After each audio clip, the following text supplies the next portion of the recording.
Oi, boa tarde. Tudo bem com vocês? Meu nome é Tatiane Garcia. Eu participo do projeto Trilhas Literárias e hoje nós estamos inaugurando uma nova ação do nosso projeto. A gente está começando uma série de lives que vão acontecer durante todo o mês de julho e agosto também.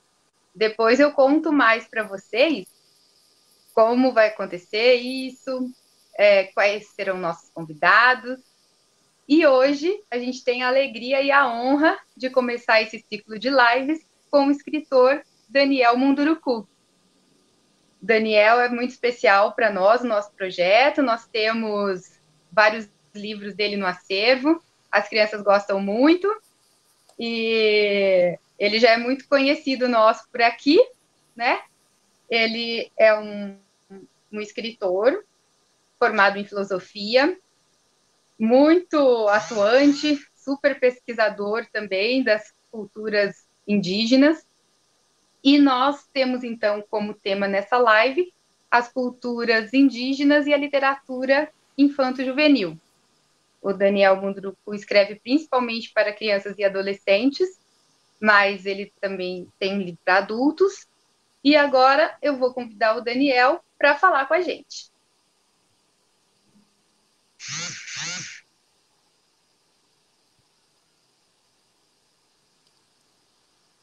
Oi, Daniel, seja bem-vindo ao projeto Trilhas Literárias. Olá, boa tarde. Prazer meu falar com vocês. Obrigada.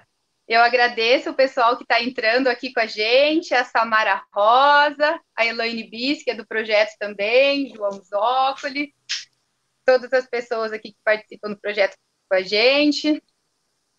Então, vamos lá.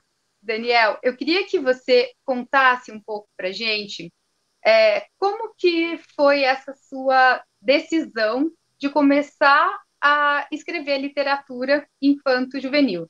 Você já estava no meio acadêmico, você já estava estudando e tal, e isso veio como uma necessidade, assim, da escrita, ou mais como uma decisão pontual, assim, de você encontrar na literatura, naquele primeiro momento, uma forma de resistência ou de comunicar para pessoas que se comunicar com pessoas que não teriam acesso a esse conhecimento principalmente das culturas indígenas, né?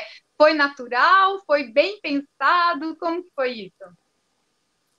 Bom, Tati, antes de mais nada, aí saudar todo mundo que está nos assistindo. Estou acompanhando aqui o chat, né? As pessoas estão entrando, cumprimentando a gente. Eu aproveito também para cumprimentar todos vocês. Eu queria, nesse primeiro momento, fazer uma homenagem especial aos quase 70 mil brasileiros que já foram vitimados pela Covid, né? Me solidarizar com os parentes, com os amigos, né? Com as pessoas que sofreram esse momento terrível, esse passamento tão repentino para muitas pessoas, né? Não deu tempo de ritualizar, é sempre muito ruim isso, né? E eu quero prestar minha solidariedade, porque são nossos contemporâneos, são nossos conterrâneos, são nossos patrícios, né? São pessoas que merecem o nosso respeito, e dizer que tudo isso acontece porque nós temos um governo omisso, um governo que não se colocou como deveria ter se colocado, se posicionado como um líder, como alguém que cuida do seu povo. E eu digo isso também por conta de muitos indígenas estarem sendo vitimados por conta disso, sem o devido cuidado, né, sem o devido respeito das autoridades para essa gente que ainda é muito mais frágil, né, na cadeia, digamos, na cadeia dos acontecimentos e dos lugares, é muito mais fragilizado por viverem em ambientes inóspitos, em ambientes um pouco mais distantes, e, portanto, o cuidado com essas populações deveria ser maior, né, e deveria ser prezada a vida de todos os brasileiros e também dos brasileiros que são indígenas, como eu, né? Eu queria prestar essa homenagem, dizer que eu estou sempre aqui lembrando disso, porque todos os dias muita gente acaba sendo afetada, acaba vindo a falecer, entre eles muitas lideranças indígenas, muitos sábios indígenas que também estão padecendo dessa pandemia, infelizmente. Segunda coisa, eu queria dizer que eu sou Daniel, sou do povo Munduruku, né? Sou natural do estado do Pará, né? Onde eu nasci, onde eu cresci, mas atualmente vivo no estado de São Paulo, onde resido numa pequena cidade chamada Lorena, uma cidade entre Rio e São Paulo, né? Uma cidade de pouco mais de 90 mil habitantes, e que também por conta disso eu tenho ficado isolado, né? Nesse lugar, nessa minha aldeia aqui de Lorena.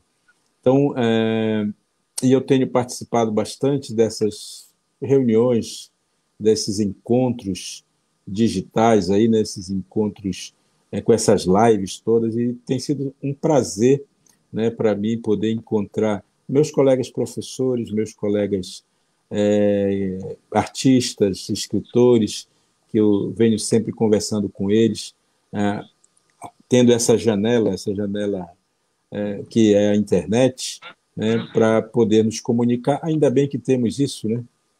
Tem sido até um instrumento importante para essa comunicação da gente, para esse encontro, ainda que virtual, acontecer. Tá? Agora, entrando um pouco nessa questão, antes de entrar propriamente dito, eu só queria lembrar para vocês que quando a gente fala da temática indígena, nós estamos falando de uma diversidade bastante grande. Não é? As pessoas normalmente olham para mim e dizem assim, ele é índio, né, por conta da minha beleza natural. É, É mas muito lindo. e as pessoas normalmente esquecem, né, ou não estão acostumadas a lembrar de que ser munduruku é fazer parte de uma tradição, de uma cultura.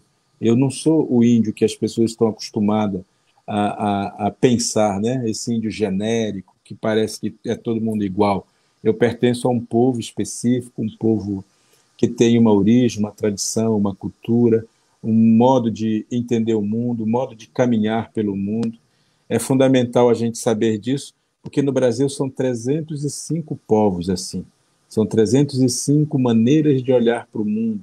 São 305 maneiras de criar alternativas para a existência. Portanto, quando a gente generaliza e coloca dentro desse conceito um pouco dilatado, né, que esse genérico que a gente coloca, a gente esquece exatamente de que cada um desses povos tem uma tradição, uma cultura, um modo de ser, uma língua, né, um jeito de se estabelecer no mundo. Isso é fundamental para a gente poder entender, né, como tem sido difícil a vida desses povos dentro de um país que não os reconhece nas suas diferenças, né? Então é importante lembrar que aqui eu estou falando com vocês como um munduruku, né? Não um índio genérico representando ou falando em nome de todos os índios genéricos. Não, eu estou aqui como um artista, como um pensador, como membro do povo munduruku, como um brasileiro nascido dentro do povo munduruku. Tá certo? Até para que a minha fala não seja generalizada demais, se as pessoas acham que tudo que eu falo corresponde a todas as coisas que o mundo indígena sabe, conhece e tal. Eu sou, como você lembrou aí, eu sou um estudioso, né? Eu sou um estudioso da cultura indígena. Eu me torno cada vez mais indígena na medida que eu me deparo com outras culturas, com outros povos, com outros jeitos, inclusive com o jeito ocidental de ser.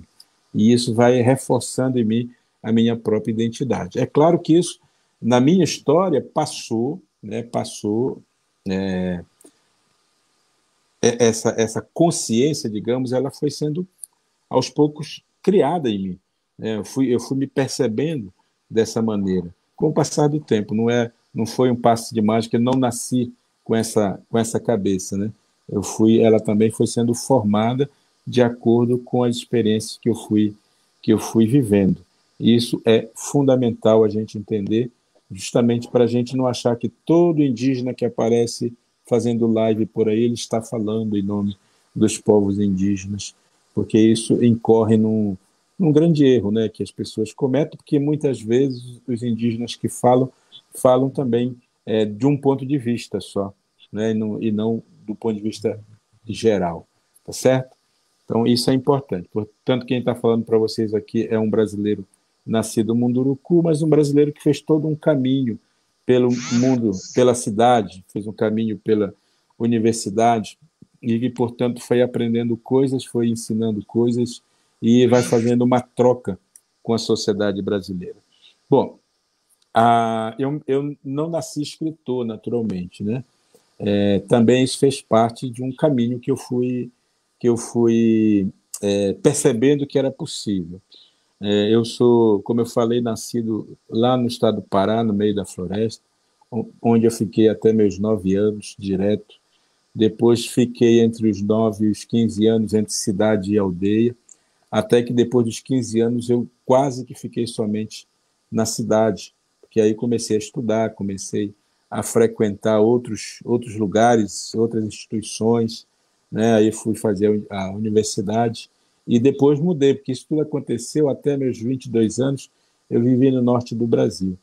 Depois disso eu mudei para São Paulo, aonde já vivo no estado de São Paulo há mais de 30 anos. Portanto, fui fazendo uma caminhada e em São Paulo eu consegui entrar na USP, fazer o meu doutorado, meu mestrado, meu doutorado na USP, e depois fiz um pós-doutorado em linguística. O meu doutorado é em educação, e eu fiz um pós-doutorado em linguística na Universidade Federal de São Carlos. Estou contando isso para resumir a história, mas eu me tornei, por força da minha graduação, eu tenho uma graduação em filosofia,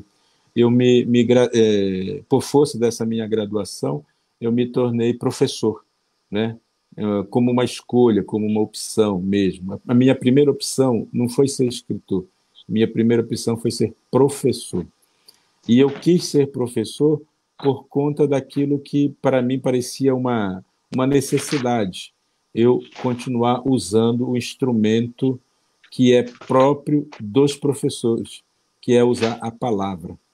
Eu sou alguém que aprendeu desde criança dentro de uma cultura oral, né? A gente aprende a ouvir e a gente aprende a falar, né? Todo o conhecimento que é passado pela gente, para a gente, é pela força da oralidade.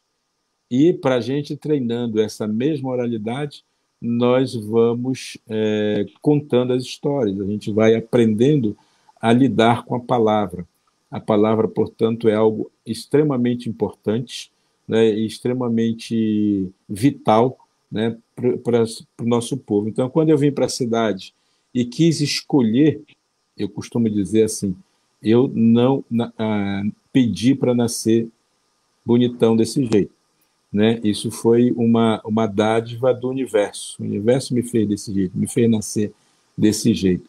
Mas quando eu quis escolher algo para servir à sociedade, eu escolhi, aí foi uma escolha, eu escolhi ser professor. Escolhi ser professor por conta da palavra. Eu gosto da palavra professor. O professor é aquele que professa, né? É aquele que conta a sua fé no ser humano, né? O professor é aquele que transmite. Portanto, ele tem que acreditar naquele serzinho, naquele serzão que está diante de si, né? E que ele tem como função acreditar nesse ser que está diante de si, como alguém que está ali buscando um conhecimento, buscando uma esperança, buscando uma palavra. E o professor tem esse instrumento, a palavra, como sua principal fonte de comunicação. Então, para mim, escolher o professor era um caminho, escolher ser professor era meio que um caminho natural daquilo que eu já aprendia quando criança, que era justamente falar, né? Ouvir e falar, e contar histórias. E assim eu comecei a minha vida como professor, dei aula durante 15 anos, dentro de escolas públicas e particulares em São Paulo, na capital de São Paulo, sobretudo. E um dia, e eu sempre, como era professor de filosofia, dava aula, portanto, para adolescentes, eu sempre ficava incomodado de ter que contar, começar a falar de filosofia para eles, contando histórias gregas, onde surgiu a filosofia ocidental, né? E isso era natural, era assim que começava. Só que eu ficava meio chateado com isso, porque eu conhecia histórias, eu conhecia narrativas muito parecidas com aquelas. Então eu quis mudar um pouco a dinâmica de ensinar. Ao invés de contar histórias gregas, eu contava histórias indígenas e pegava essas histórias e mostrava para eles aonde é que elas se encontravam, histórias gregas com as histórias indígenas brasileiras. A partir daí, eu virei um contador de histórias. Eu era um professor que contava histórias e ensinava contando histórias. Comecei a perceber que esses meninos, meninas gostavam muito de ouvir histórias. E por conta disso, eu me viciei em contar histórias para ele, trazendo naturalmente sempre essa coisa teórica necessária, né? Aí eu, além de dar aula para os adolescentes, eu comecei a querer contar histórias para crianças. Isso tudo oralmente. E um dia eu contando histórias para um grupo de crianças pequenas, mais ou menos de 8, 9 anos, e como sempre faço, eu deixo no finalzinho as pessoas fazerem perguntas, né? As crianças fazerem perguntas depois que eu contei histórias, porque criança é sempre muito curiosa. E eu resolvi que deixar, fazer do mesmo jeito, fazer com que elas contassem histórias. E as perguntas eram sempre as mesmas, né? Como você mora, como é que os indígenas vivem, o que que eles comem, o que que eles fazem na hora que vão fazer o número 2, aonde é que fazem, né? Como é que limpa, essas coisas, as crianças tinham toda essa curiosidade. E uma vez, numa ocasião, uma menina levantou o dedo e perguntou: ô tio Índio, ela falou assim, ô tio Índio, aonde é que eu encontro essas histórias que você está falando aí para ler? Eu queria ler essa história. Isso aí eu não soube responder, sabe? Não soube responder porque as histórias que eu contava até então eram histórias que eu tinha ouvido. Eram histórias que eu conhecia de criança. E eu não sabia se elas haviam sido escritas ou não. Não sabendo responder, eu fui procurar, fui buscar, né? E naquela época não tinha o tio Google para dar uma força para a gente tinha que ir para as bibliotecas mesmo, né? Tínhamos que procurar. E eu procurei muito as histórias que eu contava, e encontrei muitas histórias, e aí isso depois também me deu vontade de conhecê-las mais. Mas eu não encontrando essas histórias que, eu, que eu contava, me veio a ideia. Isso aí para mim foi assim um start, né? Aquela luzinha assim, tim, fica brilhando na cabeça da gente, e fiquei pensando, por que então não escrever essas histórias? Já que elas não estão contadas, por que eu não as escrevo? E pensei, portanto, em escrever, a começar a escrever essas histórias. E eu sempre fui, Tati, é bom lembrar, né, que eu sempre fui uma pessoa muito ligada aos acontecimentos, ao que está perto de mim. Isso é uma tradição do meu povo, depois eu posso contar melhor para os nossos amigos aqui, né? Ah, Mas o que nosso bom. povo Contar. é um povo do presente, sabe? Nós não somos do passado, muito menos somos do futuro. Nós somos do presente, nós somos do agora. E uma das coisas que quem vive o agora aprende é observar tudo o que acontece ao seu redor. Porque quem vive o presente está atento o tempo todo, até porque a gente aprende que só existe esse tempo para a gente viver, só esse agora para a gente viver. E com isso a gente fica atento, porque a gente treina os nossos sentidos, todos eles, né? E a gente está o tempo inteiro na observação do ambiente, daquilo que nos acontece. Porque imaginem vocês vivendo no meio da floresta, né? A gente tem que estar vivendo com sons o tempo inteiro, com sons desconhecidos, sons que podem nos enganar, né? Os cheiros que podem enganar os nossos sentidos. A gente tem que estar o tempo inteiro atento, ou seja, a gente tem que estar presente ali, fazendo o que Daniel, tem que ser feito. deixa eu só interagir um pouco com você nessa questão de viver o tempo Claro. presente e de saber diferenciar aquilo que está sendo colocado para a gente, né? É muito importante essa percepção e até gostaria que você compartilhasse um pouco mais esse modo de viver com a gente, né? Com os nossos amigos aqui que estão assistindo, porque a gente vê hoje no Brasil essa falta das pessoas entenderem o seu presente. Elas estão Uhum. sempre esperando alguém que vai chegar para salvar, ou estão vivendo do passado, dizendo que antes que era bom, né? É. E, então, eu acredito que essa vida urbana, né, essas pessoas que vivem muito nesse urbano, elas não sabem viver essa mágica do presente e têm dificuldade de identificar o que é bom, o que é veneno, o que é remédio, né? O que pode causar um desastre, né? Uhum. Então, essa questão do viver o presente, se você tiver uma história depois para contar para a gente sobre isso. Uhum. E eu queria agradecer também por você ter mandado essa mensagem especial para os professores, que essa era uma das perguntas que eu ia te fazer, se você podia contar para a gente por que escolheu ser professor. Então, eu agradeço muito que você já respondeu muito, de forma muito especial. E Tá. depois, na sequência, também tem mais umas perguntas para te fazer. E eu só queria dizer também para o Ah. pessoal que eu estou tentando deixar só você na live aparecendo, mas eu não estou conseguindo aqui administrar o aplicativo. Eu Aham. estou tentando várias possibilidades para deixar só o Daniel na tela, porque ele é muito mais bonito do que eu e ele tem muito mais histórias para contar para gente. E vocês estão aqui me vendo junto com ele. Eu vou continuar mexendo aqui, uma hora eu entendo como é que funciona, para deixar só o Daniel com esse sorriso lindo. Mas se eu não conseguir, eu já peço desculpas e vocês vão ter que ficar me vendo aqui também. Estamos todos aprendendo a lidar com essas tecnologias todas, né? Não se reprima por conta disso. Ah, eu sou corajosa, eu vou aprender.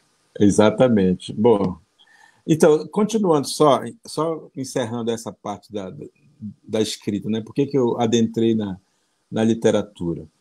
Então, foi justamente por conta dessa pergunta, isso gerou, e eu estava falando com a do presente também por isso, né? Quando a gente é sensível com o momento que a gente está vivendo, qualquer coisa pode acabar virando motivo para aprendizado. E essa pergunta que essa menina me fez deu esse start na minha cabeça e garantiu, digamos assim, a possibilidade de eu adentrar no mundo da literatura. É claro que eu não nasci sabendo escrever. A escrita é um aprendizado, né? Eu escrevi um texto, mandei na ocasião, início dos anos 90, então o computador estava nascendo praticamente nessa época, para mim, ao menos. Eu mandei, ainda escrevi o primeiro texto, escrevi em máquina datilográfica, né? Mandei para 5 editoras, naquela época não havia internet, portanto as editoras levavam muito tempo para responder para a gente. E eu lembro, mandei para 5 editoras diferentes o texto, 4 delas disseram que eu escrevia muito mal e que elas não se interessavam para publicar aquele negócio. Uma delas disse assim: você escreve mal, mas a história é boa. Vamos sentar para conversar? Aí opa, mais uma vez, mais um daqueles rompantes assim, né? E aí eu fui conversar e, de fato, dali nasceu meu primeiro livro, que é o Histórias de Índio, isso em 1996, ano que vem, vai fazer 25 anos que esse livro foi lançado, né? E eu pensei, pronto, agora estou realizado, porque eu já tinha casado, já tinha filho, já tinha plantado algumas centenas de árvores durante a vida, e agora finalmente tinha escrito um livro, portanto já estaria realizado, como dizem, né, que é necessário fazer essas três coisas para a gente se sentir realizado na vida. Só que não, né? Só que o bichinho da literatura foi me atingindo esse vírus, né? Falando em vírus agora, foi me atingindo e foi fazendo com que eu me apaixonasse cada vez mais e fui aprendendo a escrever cada vez mais, fui aprimorando a minha escrita, né, o meu estilo literário, o meu jeito de escrever, e fui percebendo que esse jeito de escrever que era particularmente meu, que tinha muito a ver com a própria a oralidade, tinha a ver com a oralidade, com o jeito que eu falava, né? Eu escrevo muito do jeito que eu falo. Eu acabei aprendendo, né, aprendendo a lidar com uma escrita que tinha a ver um pouco com a minha origem, né, com a minha oralidade. E daí foi surgindo o escritor Daniel Munduruku, né, foi aparecendo esse escritor. Que o primeiro livro já fez um sucesso enorme, aliás, é o livro talvez que até hoje é o que mais faz sucesso, né? Ele já saiu, já são mais de 25 reimpressões desse livro nesses anos todos, pelo menos uma vez por ano ele é reimpresso, o que no Brasil vira best-seller. Né? No Brasil é um grande feito um livro a cada ano ganhar uma nova tiragem, porque vocês sabem que no Brasil a tiragem média de livros é algo em torno de 3.000 exemplares. Né? Se um livro vende 3.000, ele já é considerado um sucesso. Né? Já é um sucesso, porque é muito difícil, o mercado editorial no Brasil é bem complicado, se der tempo a gente fala um pouquinho disso também depois, para as pessoas entenderem que a pessoa, para entrar no mundo da literatura, ela tem que vencer, inclusive, o mercado editorial. Né? Não basta escrever bem, é preciso que alguém leia, né, o que você escreve, para que isso seja avaliado também pelas outras pessoas. Não basta você achar que escreve bem. As outras pessoas têm que achar que você também escreve, para poder valorizar, para ter um reconhecimento, né, desse livro. Estou pensando assim do ponto de vista profissional. Claro que todo mundo tem mais a que escrever muito, porque escrever também é terapia, né? Ajuda a gente a se reequilibrar e equilibrar o nosso espírito de novo. Então aí surgiu o escritor, hoje já tenho 53 livros publicados, né? Uma boa parte desses livros são premiados, assim, ao menos com selos de qualidade, com selos da Fundação Nacional do Livro Infantil e Juvenil, que reconhece a qualidade dos livros escritos para crianças e jovens no Brasil. Desses 50 e tantos livros, pelo menos uns 30 deles receberam selos de altamente recomendável por essa fundação, que é uma fundação muito séria e trabalha muito bem, lida muito bem com a produção de livros para crianças e jovens, tá certo? E eu escrevo livro para tudo quanto é público, na verdade. Embora seja reconhecido como um autor para crianças e jovens, eu, na verdade, costumo dizer que eu escrevo para a infância das pessoas, né? E aí, uma pessoa, um adulto, um velho, não perde a sua infância, né? Ele deixa de ser criança, mas nunca perde a sua infância. E por isso que são livros que eu imagino que tenha um impacto também na vida dos adultos, né, das pessoas que, ao lerem esse livro, elas se sentem impactadas. É claro também que há muitos adultos, eu nem estou falando de professores, mas também professores são assim às vezes,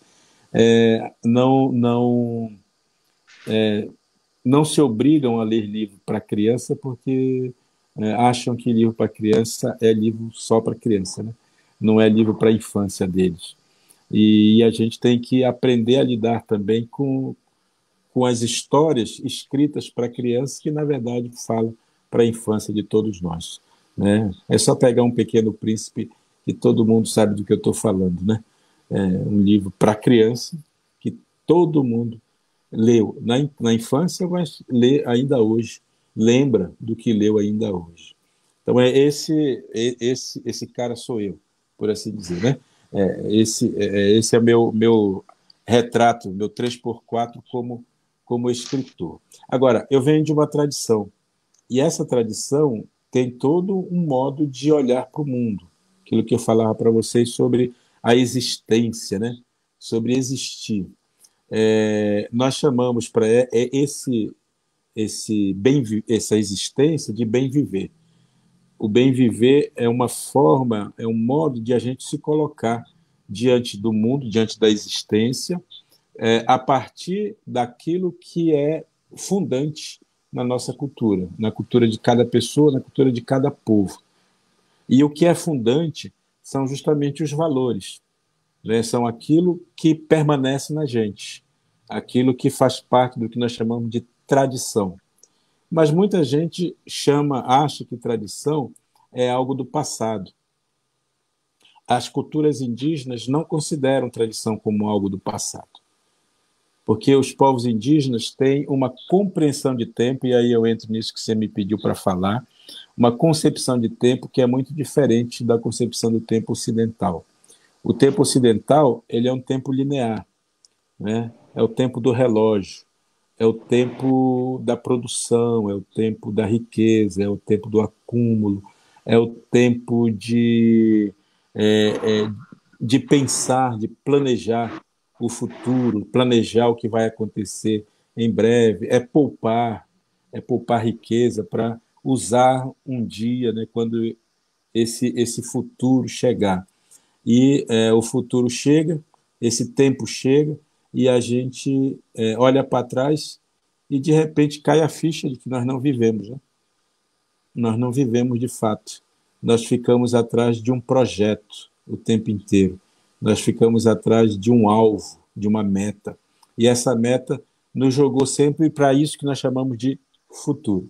O Ocidente não é um povo que lida bem com o presente e não lida bem com o passado. Ele quer lidar bem em um tempo que ele não domina, né? Que é um tempo que é uma ficção. O futuro é uma ficção. Né?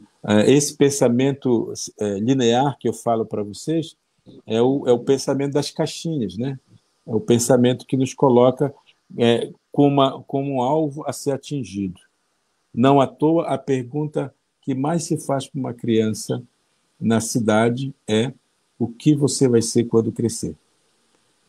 E toda vez que a gente faz essa pergunta para os filhos da gente, ou a gente faz para os nossos alunos, ou a gente ouve alguém falando, nós estamos indiretamente, talvez inconscientemente, proclamando para aquela criança que ela não é nada. Que ela não é nada. E ela precisa ser alguém na vida. E ser alguém na vida é buscar sucesso, buscar riqueza, buscar realização, né? Cumprir um projeto, né? E acumular coisas, e poupar. A gente indiretamente está falando isso para ela. Pois bem, esse pensamento é o pensamento linear, é o pensamento ocidental. Os povos indígenas, normalmente, lidam com o tempo não de forma linear, mas de forma circular, ou elíptica, né? Se preferirem. A elipse é essa mola, né? Que nem mola que vai fazendo assim. Ou seja, é um povo que pensa o tempo de duas maneiras. Pensa o tempo como memória, e o tempo memória é o passado, e pensa o tempo como presente, como agora.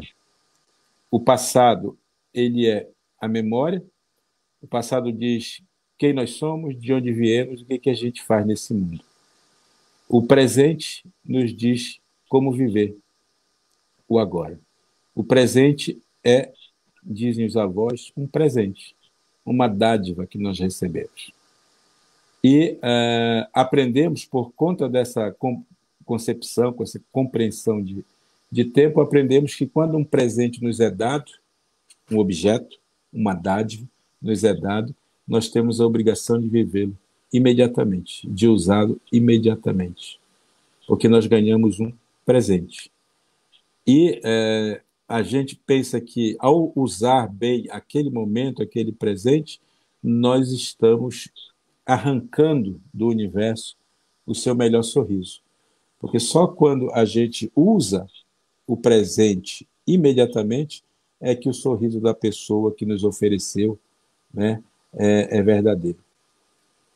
Quando a gente ganha o presente, não, vou usar amanhã, vou usar quando tiver uma festa, vou usar quando tiver uma oportunidade especial, né? A pessoa que te ofereceu aquele coisa vai ficar feliz, tá bom, mas não vai ficar feliz de verdade, né? Porque você não está vivendo, não está usando o presente recebido. E aí tem toda uma dificuldade das pessoas entenderem isso, porque quando a gente recebe esse presente, a gente usa, o universo fica feliz. E aí, quando o universo fica feliz, ele joga outras dádivas, outros presentes sobre nós. Ele manda chuva para as nossas plantas, ele faz com que, né, a natureza, porque isso tudo se trata da natureza, a natureza cumpre seu papel de reforçar a nossa própria existência. Então, esse jeito circular de pensar o mundo é assim: a gente vai lá no passado, busca o que a gente precisa para viver o nosso presente. Por isso eu dizia que é como se fosse uma elipse, né?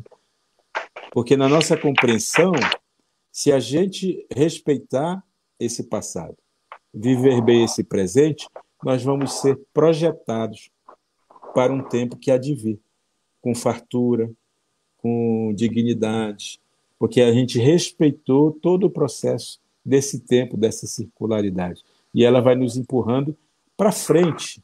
O Ocidente chama isso de futuro, a gente chama só mesmo de o amanhã, né? O tempo que há de vir, né? Aquele tempo que ainda não é nosso. Mas quando ele se tornar um presente, nós iremos viver igualmente. Ora, essa compreensão de tempo é que levou as pessoas a terem pensamentos equivocados a respeito dos indígenas. Uma das coisas que se aprende, por exemplo, que se ouve muito, é que indígena é preguiçoso. E se fala isso justamente porque se entende o tempo como produção de riqueza. Então, a pessoa que não produz, ela não é considerada uma pessoa ativa, não é considerada uma pessoa produtiva, ela é considerada assim preguiçosa. E a sociedade aprendeu a desprezar os preguiçosos, né? Acontece que essa dinâmica de construção dessa história, ela não nos deixa pensar, por exemplo, que tudo isso é um sistema econômico que nos leva a pensar dessa maneira. Então, quando você pensa que o indígena é preguiçoso, se você olha no sistema ocidental, sim, é mesmo. Mas no sistema próprio, no sistema que ele vive, ao contrário, ele é super produtivo, porque essa necessidade de a gente produzir no presente o que a gente vai consumir. Então, a gente não tem grandes prédios para guardar. Não tendo prédios para guardar, a gente não acumula. Não acumulando, a gente vive livre. Vivendo livre, dá tempo para a gente cuidar dos nossos filhos, dá tempo para a gente caçar, pescar, tomar banho no rio, subir na árvore, dá tempo para a gente cantar, para a gente fazer rituais para os nossos espíritos protetores, dá tempo para tudo numa única dinâmica, porque uma das coisas que acontece entre os indígenas é a gente não separar as coisas, né? Agora eu vou trabalhar, não vou fazer mais nada, como se o trabalho fosse um castigo. Não, o trabalho é uma necessidade, a gente trabalha quando precisa, mas se a gente tem fartura naquele dia, por que eu vou trabalhar para quê? Eu vou comer o que eu tenho já, né? O que eu consegui, o que está à disposição. Esse é o tempo que nós chamamos de tempo da natureza. O tempo da natureza é um tempo cíclico, né? Tem época da vida na floresta que a gente se alimenta de mais de um produto do que de outro, porque a natureza ela precisa de um tempo para para se atualizar, digamos, né? Então tem tempo que não dá para comer carne de caça porque a caça está se reproduzindo e a gente tem que respeitar esse tempo.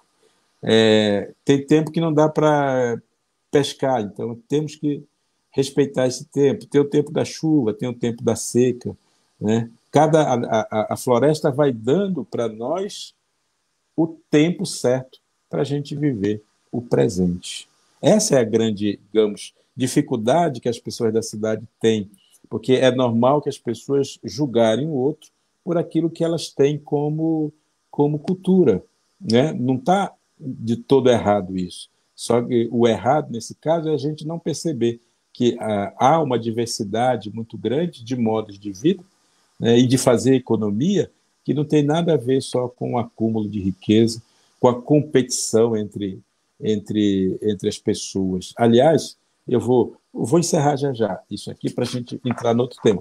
Mas para os nossos amigos aí, tem centenas de pessoas nos assistindo, né? É, lembrarem, né? O povo da cidade é o povo da competição. É o povo da competição. Teoricamente, ou mesmo praticamente, todo mundo na cidade é inimigo de todo mundo, né? Hoje em dia, inclusive, estão chamando para isso de mérito, meritocracia, né? Que é essa coisa de um achar que mereceu estar ali, né? E ao merecer estar ali, ele não conta que quanta gente ficou no meio do caminho, derrubada às vezes por ele, passado a perna, enganado por ele, né? Isso se chama de competência, né? Não, É. competição, na verdade, né? E desperteza, às vezes, malandragem, às vezes. É um povo, portanto, é o povo do egoísmo, né? É o povo da pessoa, né? Está tudo centrado na pessoa. Nos povos indígenas, o, é a sociedade do coletivo. Então, lá não tem pobres e ricos, sabe? Não tem pessoas que têm muito mais do que outras, embora cada pessoa tenha seus talentos também, mas não existe essa coisa de acumular demais, até porque não cabe nem mentalmente, nem espiritualmente na vida dessas pessoas. Então, quando eu saio para caçar, por exemplo, e consigo uma caça maravilhosa, quando eu chego em casa, ao invés de eu preparar aquilo lá e guardar na geladeira para usar amanhã, e o que eu faço? É demais para mim aquela comida, eu pego e divido com as pessoas que estão próximas a mim. E aí, amanhã, quando eu precisar, né? Quando eu precisar, o meu vizinho foi caçar, ele conseguiu fartura, ele vai lembrar que eu dividi o que eu tinha, ele vai também dividir o que ele tem comigo. Então, de modo que é o povo da solidariedade, né? O povo que não deixa ninguém passar fome, não deixa ninguém ficar de fora, não estou dizendo que são santos, que são anjos, tá certo? São gente, pessoas, e onde tem gente tem briga, tem conflito, tem todas as coisas que em todo lugar tem, né? A diferença é o jeito de como lidar com essas coisas, tá certo? Então é isso. Depois eu falo mais. Agora passar para você, senão eu tomo conta da tela. Tá, mas a tela é sua, nós estamos aqui para te ouvir. Tem uma pergunta que eu já tinha me programado para fazer e vem muito de encontro com o que você falou para a gente agora, que foi o impacto que a cidade causou na sua vida. Eu ia pedir para você comentar um pouco disso com a gente. E eu vi que você trabalhou um tempo como educador social em São Paulo, né? Como que foi isso, assim, ir para a rua, lidar com as pessoas? Por quanto tempo você fez isso? E foi essa diferença tão grande, assim, que a cidade tem de tratar os seres humanos que vivem nela, que te levou a querer fazer um trabalho como esse, de educador social? Porque é uma situação que você tem que se entregar por Aham. inteiro, né? Para estar disponível para o outro, para ajudar o outro. Eu nunca tive esse sentimento de fazer as coisas por caridade, sabe? Eu não sou, nunca fui uma pessoa assim que achou que fazia isso porque eu era melhor que o outro. Isso é algo que vem um pouco da educação de família, claro, vem da observação da sociedade e, é claro, com o espírito que eu me formei também, porque eu estudei desde sempre com os salesianos, eu estudei em escolas salesianas, não escolas salesianas ricas, né, como tem hoje por aí, Sim. estudei escolas salesianas de periferia. Você Na chegou aí para periferia, seminário? isso, Assim, eu estudei na periferia de Belém com os salesianos. Aí depois, quando eu terminei meu primeiro grau, naquela ocasião se chamava assim, né, hoje seria o ensino fundamental. Quando eu terminei o meu ensino fundamental, eu tinha duas opções. Uma era voltar para a aldeia ou ficar na cidade com o curso técnico que eu tinha, ou continuar os estudos. E eu resolvi continuar os estudos, só que naquela ocasião, anos 80, não tinha, eu não tinha condições de prestar um vestibular ou coisa parecida, né? Naquela época o vestibular era elitista muito mais do que hoje, embora sim. hoje também o seja, né? Embora não tenha o vestibular, mas o elitismo continua. E aí eu, por conta disso, querendo estudar, eu convenci os padres salesianos de que eu queria ser padre. Eu contar para vocês aqui, eu menti para eles, tá? Tá bom, Não tá deixe, não deixe perdoado. eles, não deixe eles saberem disso, não. Quer dizer, foi uma experiência muito legal. Eu fiquei no seminário durante 6 anos, e nesses 6 anos eu concluí o meu ensino médio, e depois comecei a faculdade de filosofia, que era o passo seguinte para ser padre, né? Só que quando eu concluí a minha faculdade de filosofia no seminário, eu saí fora. Aí eu dei uma rasteira nos padres. E saí, já estava formado, fui ser professor, que era o que eu queria ser. Só que, ao me tornar professor, isso lá no Amazonas, lá em Manaus, ao começar a dar aula, eu descobri, então, que o diploma que eu tinha conquistado com os salesianos não servia para nada. Ele não era reconhecido oficialmente pelo MEC. E Nossa. aí criou um conflito na minha cabeça, porque para eu começar tudo de novo, já não dava. E aí eu fui descobrindo, então, que eu precisava fazer o reconhecimento do diploma. E esse reconhecimento só tinha 2 lugares no Brasil que fazia.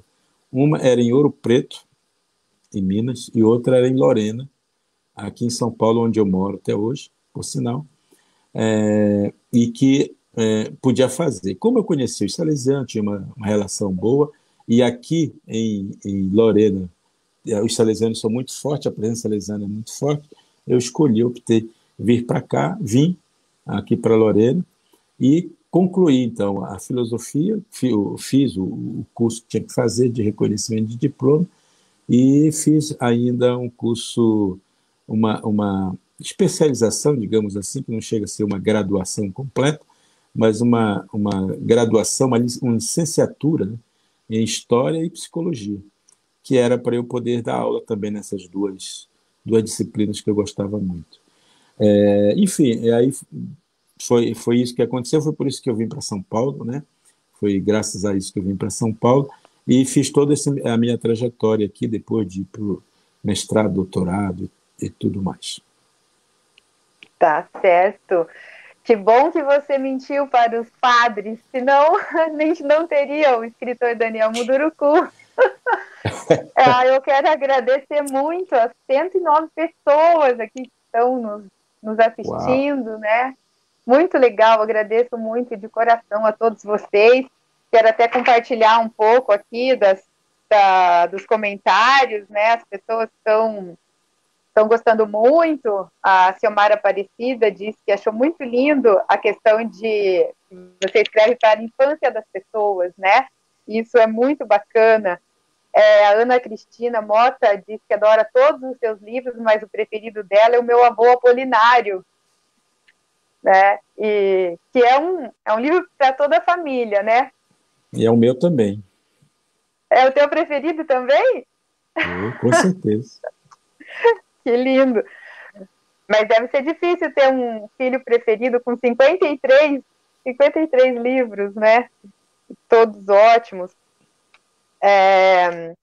Depois conta um pouquinho pra gente, então, por que o Avô Apolinário também é um dos seus preferidos, ou o seu preferido.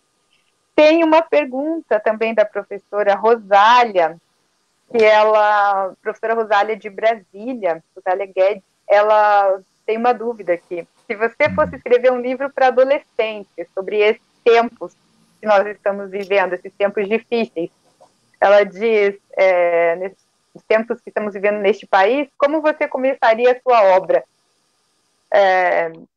Difícil dizer assim, né, como você começaria, mas de repente, se você pudesse dizer o que você diria para esses adolescentes, né? E temos muitos comentários aqui, todo mundo adorando, né, tudo que você está dizendo, compartilhando essa sabedoria, esse modo de viver, né, que é muito mais que uma cultura, né, vocês vivem a cultura mesmo, né, e isso parece tão simples quando você conta, mas é muito complicado para a maioria das pessoas para aplicar isso no dia a dia, porque a nossa cultura do dia a dia, ela praticamente ela mata essa percepção, né, da gente poder viver realmente aproveitando um dia depois do outro e valorizando as pessoas. Essa questão da meritocracia eu achei super importante você tocar nisso também, porque principalmente os adolescentes, eu também trabalho bastante com crianças e adolescentes, e eles se sentem muito distantes de realizar o seu sonho, né? Porque eles nem sabem direito qual é esse sonho, mas colocam na cabeça deles desde cedo que eles têm que correr atrás disso e ter alguém na vida.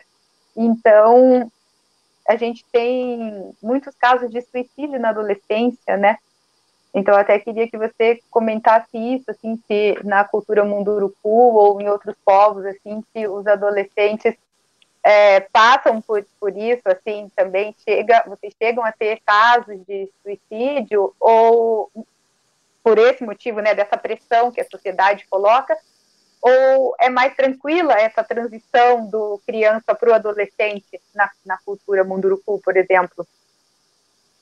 Nossa, fiz um monte de perguntas, né? Você pode escolher. Eu queria começar aqui dizendo que alguém mandou um abraço da Dinamarca. Tem alguém nos assistindo. Olha que legal. Da Dinamarca, que chique, nós estamos internacionais.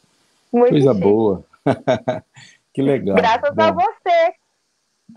Meus olhos azuis, né, são terríveis. Muito bem. Olha só, primeiro, eu não sei, eu estou assim, um pouco travado com relação a escrever, sabe? Não que não esteja escrevendo, eu estou, mas escrevendo sobre a situação atual, sobre isso que nós estamos vivendo, está sendo tão chocante a coisa que está me travando um pouquinho, sabe? Vai sair alguma coisa, certamente. Mas eu estou, digamos assim, mais na observação, né? Porque tem muita coisa acontecendo, muita coisa triste, por sinal, né? Muita coisa delicada, coisa difícil de tocar, porque se trata de vida e morte, né? O tempo inteiro. E certamente a gente tem que ter um pouco de sensibilidade para lidar com isso, porque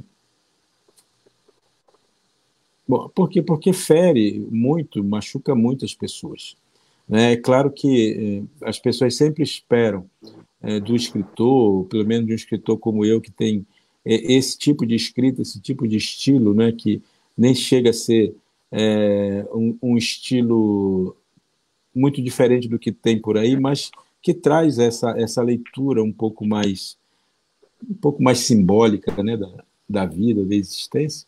As pessoas sempre esperam alguma coisa diferente. Eu confesso que tenho procurado compreender um pouco tudo isso sob outra ótica, não cheguei ainda a essa compreensão, mas vou chegar. Talvez se eu escrevesse um livro para adolescentes, eu os tiraria desse momento, sabe? Eu Sim. não começaria, não iniciaria escrevendo sobre vida e morte agora, né? Talvez eu os colocasse no futuro. Futuro é um exercício de ficção, portanto, né? Eu sou do presente, não costumo ir muito para o futuro, mas talvez um livro que pudesse despertar um pouco neles a ideia de um mundo ficcional, né, para chegarmos talvez ao presente. Talvez escrevesse algo entre presente e futuro, talvez uma viagem no tempo, alguma coisa assim, que nos permitisse fazer esse exercício, né, de ficção, um exercício ficcional, mas também que nos ligasse ao passado, que nos ligasse a essas raízes primeiras. Porque eu acho que o grande conflito dos adolescentes, como quiçá do próprio Brasil, é justamente a questão da identidade, né? A falta de uma identidade onde ele se agarre. Porque a identidade ela é construída a partir de um referencial da história vivida, né? E não apenas da história imediata, mas da história anterior. Então, os nossos jovens têm muito isso. Isso não sou eu que estou dizendo, isso é psicologia, né? Isso é como se trata essa questão. Eu, particularmente, quando eu penso no Brasil, eu penso o Brasil como um adolescente. Aí eu estou falando do Brasil como país, né? Eu acho que o Brasil é um adolescente, né? E como todo adolescente está em crise de identidade, né? Esse Brasil que não é velho, não é um país velho, que só tem 500 anos, e também não é um país novo, porque já tem mais de 500 anos, mas também não alcançou a maturidade necessária para que ele se encontre, né, enquanto povo. E vocês sabem que o adolescente, quando ele vai diante do espelho, ele sempre procura defeito, né? O adolescente sempre procura, sempre se acha feio, desajeitado, cabelo ruim, espinha no rosto, cravo, essas coisas todas, né? O adolescente sempre tem dificuldade de se enxergar, de se ver no espelho. E aí, quando encontra aquilo que ele considera defeito, ele tenta resolver isso jogando veneno em cima, né? Ou jogando uma pomada, ou pintando o cabelo, ou fazendo umas coisas assim, para que aquela transformação é como se mudasse o que ele é. Só que isso não acontece, não. A gente até dá um trato no visual para a gente ficar mais assim, com a autoestima mais alimentada, só que isso acontece de uma forma externa, né, exterior. Não acontece internamente. Se a gente não tiver uma mudança interior, de nada serve, não vai mudar nada. O mau humor vai continuar o mesmo, né? Não é verdade?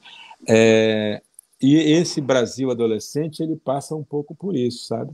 Ele vai para o espelho, e você sabe, o espelho, ele além de mostrar o nosso outro lado, né?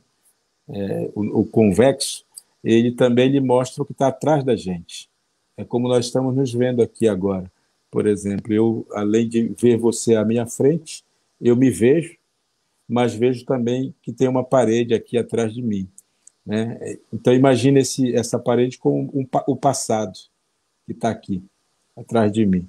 E o espelho faz isso, ele mostra para a gente também o que está atrás, o passado. E o adolescente Brasil aprendeu a não gostar do seu passado.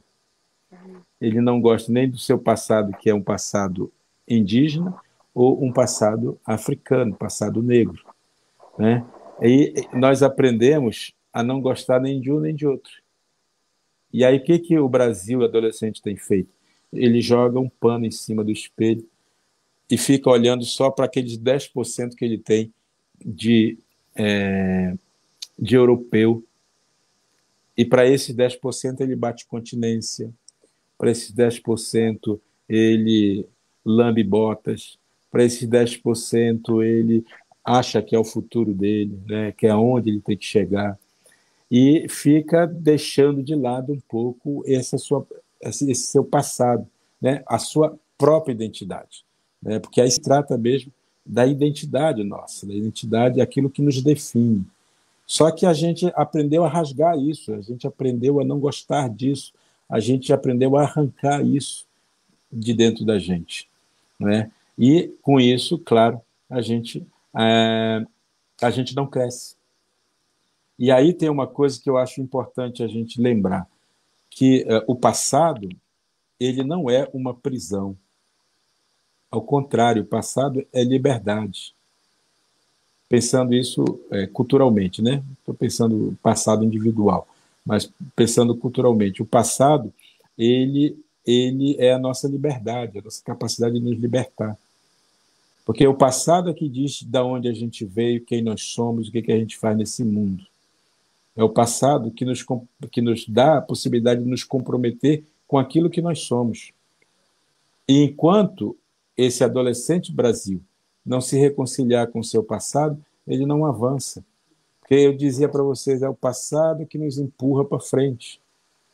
É o passado que nos empurra para frente. Pense nesse ato, né, de atirar a flecha. A gente tem que puxar o, o cabo da flecha para ele ganhar toda a força necessária para ele alcançar o alvo lá adiante. Portanto, tem que vir para trás para poder ir para frente. O estilingue é a mesma coisa, né? Para nos alçar para frente. Então, o passado, longe de ser uma coisa ruim, porque às vezes, tradicional, não. Tradicional não é uma prisão, né? O tradicional é a nossa capacidade de nos libertar. Ou nós nos libertamos assim, nos reconciliamos com esse passado para a gente poder dar o salto necessário para o Brasil vir a cumprir aquilo que ele tem como vocação, na minha opinião, né? O Brasil tem vocação para a felicidade. Acontece que a gente não está se abrindo para que isso aconteça. E quando é que a gente não se abre? Quando a gente nega o passado. Quando a gente nega que o Brasil é um país racista, que é quando a gente nega que o Brasil é genocida, né? Quando a gente nega essa nossa história ruim, que foi sendo escrita, né? Quando a gente nega isso, achando, não, nós somos legais, o Brasil é bacana, o brasileiro é feliz, né? Sou brasileiro com muito orgulho, com muito amor e tal. Quando a gente diz isso da boca para fora, sem refletir, a gente não se dá conta que nós estamos pensando como colonizador, né? O nosso pensamento está colonizado, a gente não consegue se libertar dele porque a gente briga com a nossa história, com o nosso passado. Então, a meu ver, só para concluir, a meu ver, o trabalho que a gente tem, né, o trabalho que nós, professores, educadores, né, temos, é de tentar desconstruir essa narrativa única que foi imposta na cabeça da gente, sabe? Que a gente pensa tudo igual, a gente pensa como o colonizador. E a gente não se dá conta disso. A gente não se dá conta. Quer ver um exemplo? As pessoas olham para mim e dizem assim, ele é um índio. E quando elas dizem ele é um índio, dentro da cabeça delas vem todo o ideal romântico, todo romantizado, né? O índio, ele tem cara de índio, então ele vive lá no meio da floresta, anda pintado, enfeitado, provavelmente anda peladinho, balançando os balangandãs dele para cima e para baixo, né? De cocá e tal, andando de canoa, balançando na rede o dia inteiro, só para cima e para baixo, né? No, vive num paraíso. Existe essa visão romântica que está dentro das pessoas, né? E de repente a gente se depara para usar o meu próprio exemplo, né? Uma pessoa que foi para a universidade e tal, escreveu livro, ganhou prêmios e tal, aí a pessoa disse, então ele não é mais índio de verdade, né? A pessoa não se dá conta de que, ao afirmar isso, ela está reproduzindo o pensamento do colonizador, que ela não se dá conta de que ela está reproduzindo o preconceito, o estereótipo e tudo mais. A escola tem sido um lugar em que isso tem acontecido muito. né? A escola reproduz exatamente esses estereótipos. Aliás, qual é o índio que a gente comemora no dia 19 de abril? E Que por índio que é ser no esse? dia 19, né? Por que ter essa data do dia 19, né? Eu ia justamente perguntar isso. Essas comemorações do Dia do Índio, o único dia que é lembrado, e também já é um termo pejorativo, né? Em apenas um dia, e a escola, ao longo dos anos, ela poderia ter transformado essa data, que ela já ficou uma data, o dia do soldado, o dia do índio, o dia da árvore, né? Ela está incorporada no calendário. Algumas escolas, pouquíssimas, né, tentam fazer diferente, mas está incorporado, né? E como a gente não consegue vencer isso do dia 19, seria uma forma de vencer ao menos o estereótipo, né? Transformando essa data num momento de reflexão, né? No movimento negro, eles conseguiram, dia 20, né, de novembro, que aí foi uma batalha deles, assim. No movimento indígena, por mais que essa data incomode, a gente não vê muito essa tentativa de mudar esse dia, né? Queria que você falasse um pouco sobre isso. E na questão das suas obras, elas colaboram muito para que esse estereótipo seja diluído, vamos dizer assim, né? Eu acho que vencido vai demorar muito ainda, né? É um caminhar, como você disse, um Brasil adolescente, a gente tem que trabalhar muito ainda para que essa questão do estereótipo do dia do índio, por exemplo, seja vista com outro olhar. Uhum. E os seus livros, eles trazem as histórias, né? Muitas pessoas generalizam. Então agora o Daniel Munduruku escreveu assim, todos os índios são assim, todos os Uhum. povos, né? Todas as culturas são assim, mas eu acho que ainda falta um pouco parar para ler de verdade a sua obra. Ler na escola mesmo, ler com as crianças, né, com os jovens, fazer um trabalho, porque aí a gente entra numa outra questão que é a leitura, né? O professor incentivar a leitura na sala de aula, contando histórias, aproveitando essa oportunidade de trazer outras culturas para contar histórias e fazer com que as crianças se interessem por ler, por conhecer um mundo novo. Então, essa leitura das suas obras e de outros autores indígenas que vieram, né? Você abriu um caminho. Acredito que você foi esse precursor, que antes de você, talvez, você disse que não encontrou, né? Mas talvez Uhum. tivesse algum livro, mas não para a criança dessa cultura urbana, né? Você que abriu esse caminho para que a gente pudesse ler, que é aquela menina que te perguntou onde que eu posso ler, agora ela pode, né? Agora a gente tem esses livros, mais de 50 obras para ler. Mas Uhum. você acha que estão lendo de verdade, né? Bom, antes de começar, eu só gostaria de lembrar o pessoal que está nos assistindo e mandando aqui perguntas e tudo mais, não vai dar tempo de responder. Eu É. sugiro que depois que a gente terminar esse bate-papo aqui, quem quiser perguntar diretamente para mim lá no Instagram, por exemplo, o meu é Daniel Munduruku Oficial, me encontra no Instagram, né? E a gente pode continuar falando, dando algumas sugestões que as pessoas estão pedindo.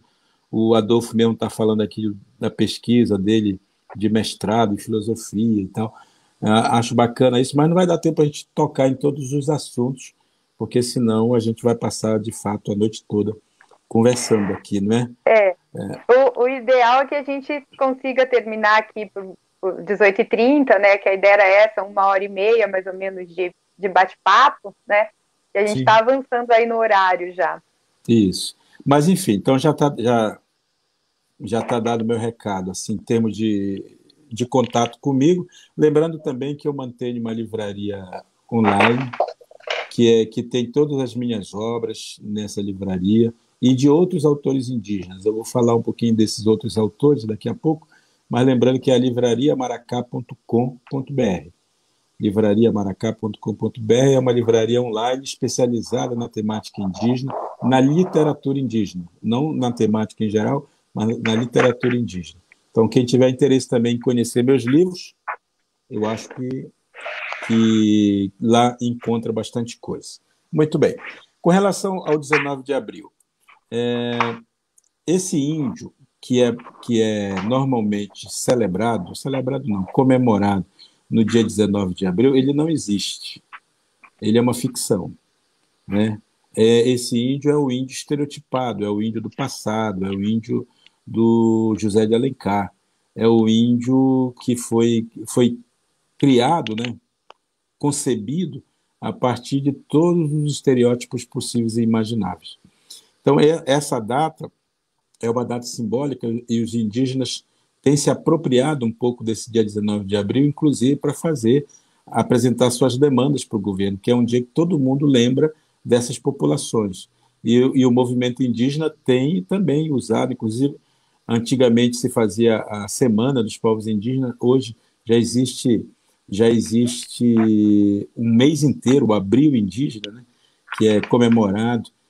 Justamente os indígenas vão procurando se apropriar de algumas dessas datas para jogar suas demandas, né, colocar suas demandas. A gente sabe, nós somos um grupo relativamente pequeno, existe no Brasil 1 milhão de indígenas, mais ou menos, né? Os negros são 150 milhões. Né? É claro que eles têm um poder, digamos, de negociação com o governo muito maior, embora os indígenas estejam sentados nas maiores riquezas brasileiras. Né? Só que nós não temos o poder ainda de convencimento que o movimento negro tem, que, né, a própria negritude brasileira tem, justamente por ser uma maioria mesmo que está presente na sociedade. Então, é importante lembrar isso. Então, essa data ela tem que ser ressignificada pelas escolas. O que nós estamos trazendo é a possibilidade de ressignificação. Ou seja, ao invés de fazer o Dia do Índio, faz o Dia da Diversidade Indígena. Né? Faz uma comemoração em que se lembra, em que as pessoas celebrem a diversidade dos povos indígenas. E aí começar a chamar esses povos pelos seus nomes, não por esse apelido. Né? Esse apelido que é a palavra índio, é um apelido que colocaram sobre a gente, né? Sobre nós indígenas. E essa palavra é uma palavra carregada, portanto, de muitos estereótipos, muitos lugares comuns, né? No trato com essa diversidade. Quando a gente lida com a diversidade, a gente vai descobrindo as particularidades de cada povo, ou seja, as identidades. Quando alguém me chama de índio, ele esconde quem eu sou. Mas quando ele me chama de munduruku, ele está afirmando quem eu sou. Quando ele me chama de índio, ele me nega. Mas quando ele me chama de munduruku, ele me afirma. Né? E a escola tem que fazer esse trabalho de afirmação, né? De afirmação das diferenças. Né? E não ficar reproduzindo a ideia da igualdade. Né? Os índios são iguais, ou são todos iguais, por isso a palavra índio. Então, é muito importante a gente abordar essa temática de uma maneira diferente, né? Uma maneira que possibilite que os indígenas se apresentem para a sociedade brasileira como contemporâneos. É outra coisa importante. Né? Nós somos seus contemporâneos, nós somos seres do presente, do agora. O que o mundo está vivendo, nós estamos vivendo também. Nós estamos tentando compreender tudo isso também, do mesmo jeito. Nós estamos tentando interpretar o que está acontecendo, né? Como todo mundo. Né? E estamos sofrendo baixas significativas como todo mundo. Ou seja, querer que a gente fique preso à ideia de um índio do passado é não entender que a cultura ela se caracteriza justamente por se atualizar. É só perceber que a natureza faz isso o tempo inteiro. Nós, aqui no Sudeste, estamos vivendo o inverno. Né? O inverno, né? Um pouquinho de tempo atrás, nós vivemos o outono. É a natureza se atualizando, né, o tempo inteiro. E nos lembrando que nós precisamos mudar para continuarmos os mesmos. Nós precisamos nos atualizar o tempo inteiro para a gente manter a tradição, a cultura. Então, quando as pessoas falarem os índios já estão civilizados, que é muito comum as pessoas dizerem isso, né? Lembrar que essa afirmação ela é a reprodução do pensamento do colonizador. né? Ou seja, nós educadores, nós professores, professoras, temos que nos preocupar em falarmos uma nova linguagem. Para isso, nós, professores, precisamos nos atualizar também, porque senão a gente reproduz sem se dar conta. A gente começa a contar, vou contar para vocês hoje uma história de índio. Ah, vou contar aí como é que os índios casam. Quando a gente está falando isso, e às vezes sai espontaneamente, não estou dizendo que é assim porque tem assim, uma, uma ideologia por trás, massacrando, não é só isso, é o fato de a gente se perceber que as palavras têm poder, as palavras têm força, né? E se a gente usa a palavra da forma adequada, a gente vai perceber que essa palavra pode erguer ou ela pode derrubar, né? Ela Sim. pode humilhar alguém ou ela pode elogiar alguém. A palavra é forte, né? A palavra é poderosa e nós, professores, de uma maneira geral, esse é o nosso instrumento. Então, se a gente não atualizar também as palavras, a gente corre o risco de continuar reproduzindo o estereótipo. E aí tem uma coisa que eu queria lembrar para vocês, que muitas vezes os preguiçosos, eles dizem assim, ah, mas poxa, isso é o politicamente correto, vocês ficam falando do politicamente correto, não sei o quê, e eu lembro que isso é desculpa de preguiçoso, de gente que não quer se atualizar, de gente que não quer estudar, de gente que não quer entender a fala do outro, o jeito que o outro se posiciona. Então é importante, claro, a gente pode criticar? Pode, é dever nosso, somos educadores para isso, né? Um educador se caracteriza justamente pelo fato de ele questionar, né? Perguntar as coisas. Agora, quando ele questiona de uma maneira leviana, ele está reproduzindo, às vezes está reproduzindo só o que disseram para ele falar. E quando ele é capaz de ter uma reflexão crítica, né, aí ele se posiciona como educador que é, né, como alguém que sabe que a palavra que ele usa é importante para diminuir as diferenças, diminuir o jeito, né, de lidar com a diversidade própria de ideias, com as diferentes visões de mundo. É importante isso. E eu acho assim, na medida em que a gente vai compreendendo isso, a gente vai se humanizando, sabe? A gente vai se humanizando cada vez mais, vai se tornando humanos melhores. E é importante que a gente se torne humanos melhores. E eu penso que essa pandemia pode, inclusive, nos ajudar a nos tornar humanos melhores. Ou não. Ou não. Sim, a literatura também nos ajuda, né, a humanizar essa humanidade, né, com essas histórias e principalmente da forma que você conta, eu percebo que principalmente as crianças, elas têm um outro olhar, uma outra relação com as culturas indígenas, né? E então a literatura, principalmente essa infantil juvenil, a literatura em geral ajuda a humanizar, mas eu creio que essa em especial, ela traz essa humanização, né? A criança da cidade, do mundo urbano ou da área rural, ela já olha para as outras culturas com uma outra dimensão. Teve um vídeo aqui que a gente até postou essa semana, da Celeste, que é uma colaboradora nossa aqui do Trilhas Literárias de 9 anos, e ela me perguntou o que ela poderia falar no vídeo. E eu falei, olha, escolha um livro do Daniel Munduruku e conte a história do jeito que você quiser, né? Deixei bem à vontade. E ela teve a ideia de dizer que ela estava esperando uma carta de um parente muito distante. Ela estava esperando uma encomenda.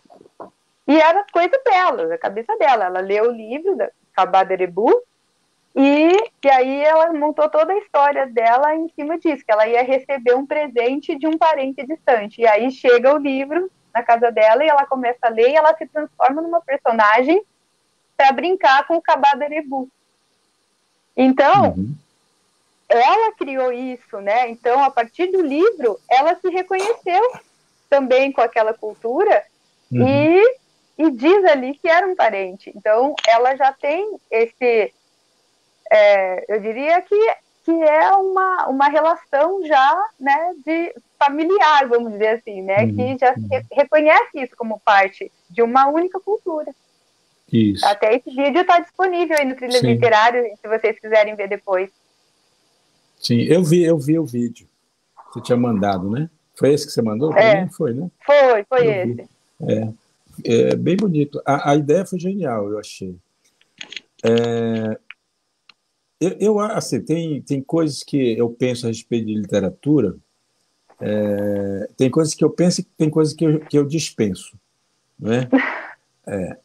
Tem coisas que eu penso e acho que sim, a literatura ela tem um papel fundamental em criar consciências. Criar consciência.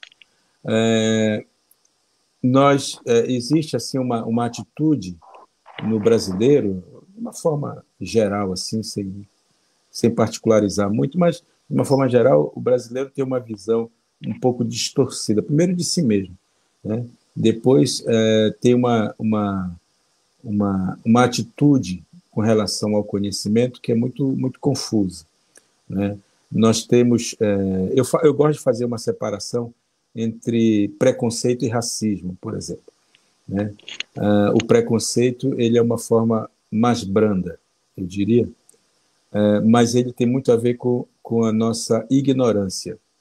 Filosoficamente, ignorância ela é a nossa porta de entrada para o conhecimento. Nós precisamos nos reconhecer ignorantes, né, porque não sabemos, ignorância no sentido do não saber, precisamos nos reconhecer ignorantes, ter essa atitude, porque a ignorância nos faz buscar, né? Então, a ignorância tem muito a ver com o preconceito, porque o preconceito é um pouco o não saber. E esse preconceito está muito dentro da gente o tempo inteiro. Quando a gente, de repente, se espanta, que é isso um pouco o que o conhecimento faz, ele faz a gente se espantar. E a gente se espanta com o quê? A gente se espanta com a nossa ignorância, com o nosso não saber. Aí quando você se espanta, puxa, dia do índio, eu nunca tinha pensado nisso. Nossa, Daniel me deu uma luz.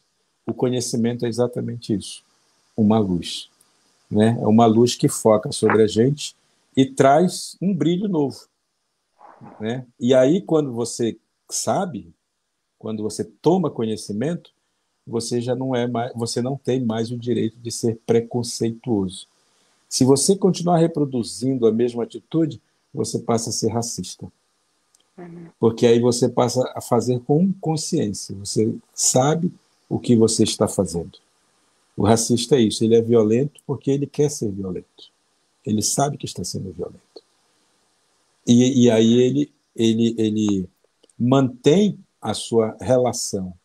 Eu sei que isso é ruim, mas eu faço assim mesmo, né? O preconceituoso, nesse nível mais simples, ele é uma pessoa que não sabe, o olho dele está fechado, tem a venda, né? Aí, quando ele conhece, há uma revelação, a venda sai. Revelar é tirar o véu, né? Eu tirei o véu que cobre o meu desconhecimento. E quando eu revelo isso, o conhecimento entrou em mim, eu deveria passar a ter uma outra atitude. Daí é que eu acho que a leitura ela é libertadora nesse sentido. Porque a leitura literária, sobretudo, é uma leitura que permite a gente reconhecer o conhecimento circulando no nosso meio. E todos os tipos de conhecimento, não é um conhecimento único. Todos os tipos de conhecimento é possível a gente encontrar na literatura. Se a gente lê, e eu acho que a gente precisa ler, antes de mais nada, para nós mesmos, e os professores são muito bons em ler coisas para os outros. Eu leio porque eu quero ensinar para meus alunos. Mas, às vezes, aquilo que ele está lendo, ele fica pensando como eu vou criar um jeito de passar isso para meus alunos. Ao invés dele estar refletindo e fazendo com que aquela leitura entre dentro dele, né, dentro dela, e faça parte do seu universo, ela acaba, né, a pessoa acaba lendo algo querendo passar adiante. E isso, aí a leitura não faz efeito, né? As palavras que estão traduzidas ali naquele momento, elas não surtem o mesmo efeito. Eu gosto de pensar que eu particularmente leio para mim. Eu não tenho, assim, claro, algumas vezes a gente lê porque tem que fazer algum trabalho, alguma coisa, mas eu acho que a leitura, sobretudo a leitura literária, ela tem que ter um impacto dentro da gente antes de mais nada. Se eventualmente a gente se sentir totalmente tomado por essa leitura e quiser reproduzir, quiser passar adiante, quiser compartilhar, né? Nós estamos no tempo do compartilhamento de tudo. Se a gente quiser compartilhar, ótimo. Isso significa que ela reverberou dentro da pessoa. E se ela reverberou, é porque ela fez sentido, né? Então, a literatura, para mim, tem um pouco isso, a leitura literária, e as leituras em geral, elas precisavam ser tratadas dessa maneira, sabe? Elas têm, a leitura ela precisa tocar as pessoas e trazer um conhecimento novo. Eu acho que é importante isso, acho que é fundamental ter essa, essa, essa atitude, né? Que a atitude, mais do que uma coisa passiva, uma leitura passiva, uma leitura assim. Não, a leitura tem que tocar a gente, porque educar é exatamente tocar o outro, né? A gente educa quando a gente toca o outro, toca o íntimo dessa pessoa. Educar é tirar de dentro para jogar para fora. Não é o contrário. As pessoas acham que educar é a gente jogar conteúdo na cabeça das pessoas. Não é. A educação é pegar na mão, né? É conduzir. Educar é conduzir. E aí eu uso, inclusive, eu tenho um livro, né, que se chama Catando Piolhos, Contando Histórias, que é o livro em que eu falo disso, né? As mães na aldeia, a criança pode estar fazendo até uma malcriação. Isso acontece também por lá, viu? Mas quando ela quer chamar a atenção da criança, ao invés dela castigar em público ou chamar a atenção em público, ela traz para perto do colo dela, fica ali catando piolho, literalmente, mexendo na cabeça do filho, da filha e tal. E enquanto ela está ali, nesse processo mágico de perseguir os piolhos, ela está também contando histórias. E essas histórias, às vezes, têm a ver com o acontecimento, com aquilo que ele fez de malcriação, falou alto com o avô, com a avó. Aí a mãe traz ali, ó, é a hora do aconselhamento. Educar é isso, é aconchegar, sabe? Porque nesse momento a criança não tem como escapar, né? Ela está seduzida. E quando a criança está seduzida, ela se entrega, né? Nós podemos seduzi-la de um jeito positivo ou podemos seduzi-la de um jeito negativo. Normalmente as palavras aí têm sentidos variados, né? Mas é isso. Educar é isso, é acolher. Educar é proteger, educar é tocar, né? É tocar, tocar o que há de mais significativo dentro das pessoas, né? E das crianças, que as crianças são tão gentis sempre, né? São tão gentis sempre, ainda que às vezes a situação delas, situação de vida dos pais, situação de vida de casa seja tão cruel, quando elas são acarinhadas, né? Elas mudam e elas percebem que é possível, sim, ser diferente. Obrigada, Daniel. Tenho certeza que estão todos aqui tocados, né, com a sua fala, com a sua colaboração. Realmente foi um momento muito especial, né? É um aconchego para o coração, para a alma, né? Você compartilhar isso com a gente, né? Todo esse seu conhecimento. Agora ninguém mais pode dizer que não sabia, porque você tirou o nosso véu, né? Se alguém ainda tinha dúvidas, né? Então realmente foi um presente, né? Que você nos deu. É um presente, porque ainda estamos nele, mas a Sim. hora está passando e eu preciso já aqui encaminhar para o final, mas eu realmente quero dizer que nós agradecemos muito, né? Eu agradeço em nome do Projeto Trilhas Literárias, da Elaine Bis, do Luiz Andreoli, de toda a equipe, porque eu sempre trago sugestões e eles acolhem as sugestões e embarcam aí nas minhas loucuras, né? E é um desafio novo, parece simples, mas, gente, não é tão simples, né? O nosso projeto era presencial, até eu falei isso rapidamente com o Daniel, quando o Trilhas Literárias começou, ele era uma iniciativa de uma cidade aqui de Pinhais, próxima de Curitiba, né, da região metropolitana, aqui coladinho em Curitiba, e nós fazíamos ali, então, a edição mensal, uma vez por mês, a gente ia num bosque ali em Pinhais, no Bosque Bourguignon, e fazia contação de histórias com as crianças, no meio do bosque. Você ia, Daniel, nessa edição, eu acho que você ia gostar Eu muito. lembro.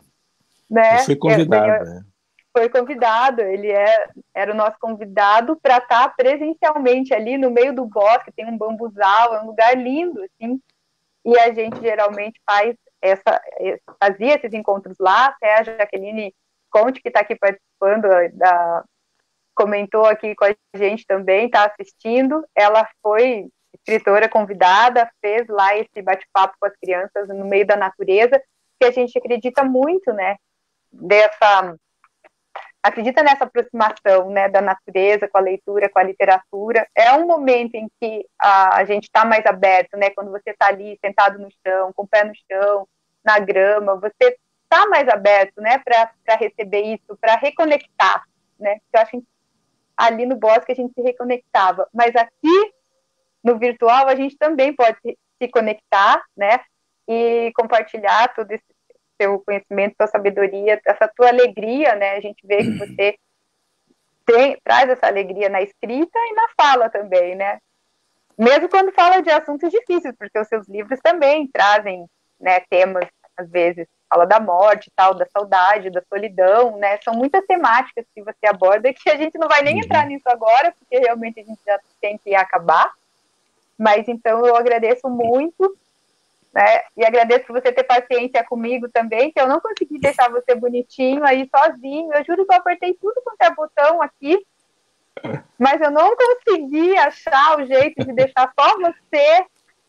Então, peço desculpas aí ao pessoal que está nos assistindo. Eu espero que vocês tenham gostado muito. Nós podemos também encaminhar algumas perguntas para o Daniel. Vocês podem mandar direto para ele ou podem mandar para o projeto, né?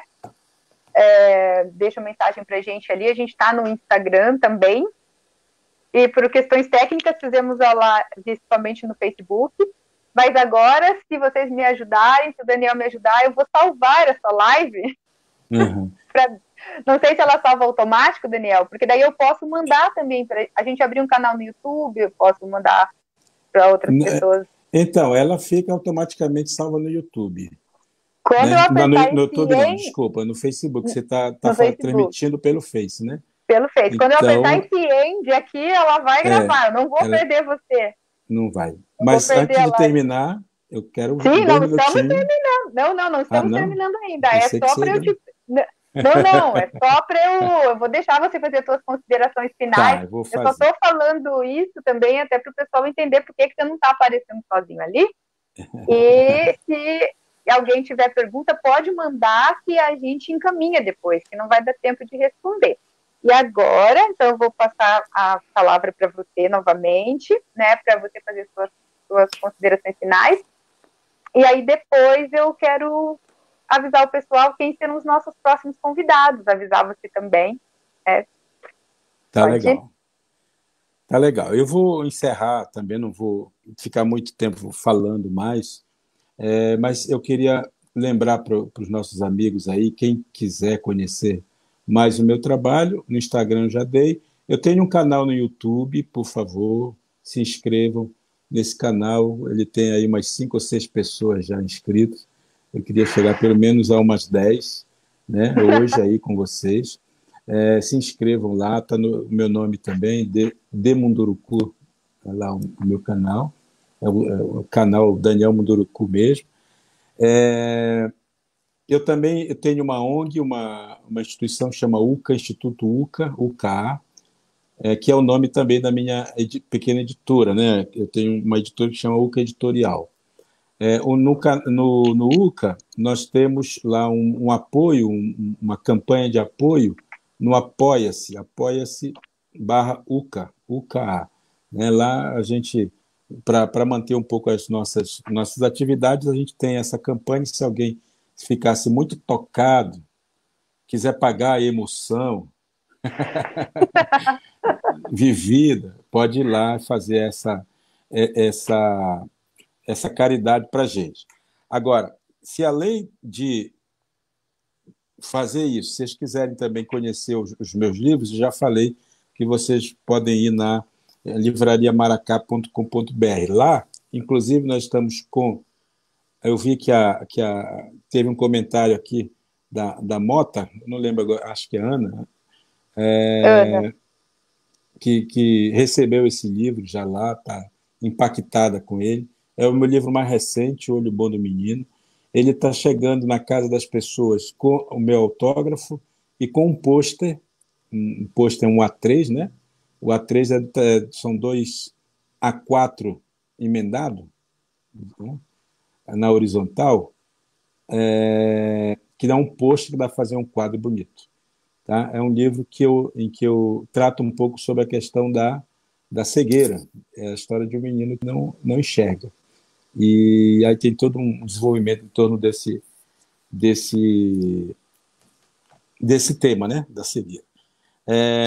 Aí também tem alguém perguntou de um livro que eu indicaria para esse momento de pandemia. Quem quiser, perdão, fazer umas reflexões junto comigo, eu tenho esse livro aqui, é o Das Coisas que Aprendi. É um livro em que eu junto esses dois universos, esses dois mundos, né? O mundo indígena com o mundo ocidental. E aqui eu coloco as coisas que eu aprendi dessa minha transição, desse meu caminhar. É um livro simples, fácil, e traz reflexões sobre o bem viver, essa ideia de o que os povos indígenas têm para ensinar para as pessoas. E um livro bom para atualizar repertório é esse aqui, O Banquete dos Deuses, um livro que eu escrevi para professores. Tem o livro Mundurucando. É um outro livro que também vocês encontram na livraria lá, que são dois livros que ajudam a atualizar repertórios. Tá? Depois, se interessar, é um livro, como eu falei, para professores, com uma bibliografia vasta, né, com um aprofundamento daquilo que eu conversei com vocês. Queria lembrar também que eu estou fazendo 2 lives semanais, que eu mesmo estou propondo. Uma é às quartas-feiras, que eu estou convidando autores brasileiros, né, escritores, ilustradores, para conversar comigo sobre literatura, às quartas-feiras, às 18 horas. E aos domingos eu faço outra live com autores indígenas, né, com convidados indígenas, que eu chamo live entre parentes, que é uma conversa com parentes indígenas. Então, é no domingo às 18 horas também, porque 18 horas é um horário que eu gosto muito. E eu queria lembrar que eu tenho feito algumas entradas de surpresa em live, que eu estou denominando Deus me livre. Deus me livre. Deus me livre. Em que eu apresento ali temas rápidos, temas urgentes, algumas notícias e tal, e eu vou também desenvolver, a partir disso, algumas perguntas que as pessoas estão me fazendo. Por exemplo, alguém me perguntou sobre... Deixa eu ver aqui, até anotei. Alguém me sugeriu de fazer uma conversa sobre o meu processo criativo, né? Como é que é o meu processo criativo? Eu vou fazer uma live, vai durar uma coisa de 1 hora, 40 minutos, sobre isso, e vou fazer uma outra dessa, Deus me livre, Deus me livre, com indicações bibliográficas, falando dos autores indígenas, de livros, para cada idade, né? Fazer uma coisa desse jeito. Aí depois tem outros tantos que eu queria, que eu vou fazer, né? Com alguns temas que estão aparecendo. Se vocês tiverem temas também, por favor, podem mandar para mim lá no Instagram. Além disso, eu vou lançar um curso online. Eu tenho um curso online já, que está agora em andamento, tá com as vagas fechadas já, que é um curso introdutório sobre cultura indígena. E eu vou reabrir, fazer uma outra turma no segundo semestre. É um curso introdutório para a gente saber quem são os povos indígenas brasileiros. E eu estou lançando uma oficina, um workshop, sobre nessa